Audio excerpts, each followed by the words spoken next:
Hello everyone. तो लो जी, trending में आ गया खेसारी लाल यादव जी और आस्था सिंह का एक बहुत ही बेहतरीन वीडियो सॉन्ग, जो कि फुल वीडियो सॉन्ग में रिलीज भी हो चुका है और ये ट्रेंडिंग में आ चुका है।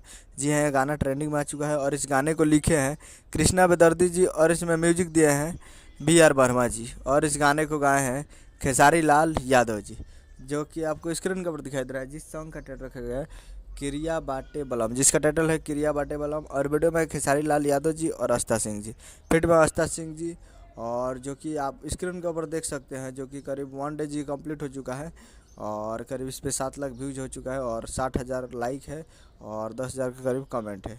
बहुत ही बेहतरीन रिस्पांस है, लेकिन उतना खास नहीं है, व्यूज बहुत ही डाउन है। और 13 नंबर ऑन ट्रेंडिंग और म्यूजिक पे गाना भी ट्रेंड कर रहा है। खास बात यह है कि ये गाना अभी ट्रेंडिंग पे 13 नंबर पे गाना म्यूजिक पे सेक्शन में ये गाना भी ट्रेंड कर रहा था। 13 नंबर पे गाना ट्रेंड कर रहा था, इसको 1 नंबर पे लाइए और व्यूज बढ़ाइए इसका, ताकि बहुत ही अच्छा रिस्पांस है और बहुत ही बढ़िया गाना है। तो आप लोग जाकर सुन सकते हैं global music junction Bhojpuri YouTube channel पे। तो यही अपडेट था। वीडियो अच्छा लगा चैनल सब्सक्राइब कर, ताकि कैसे कैसे ले लिया तो मिलते हैं अगले वीडियो में। जय हिंद, जय भोजपुरी।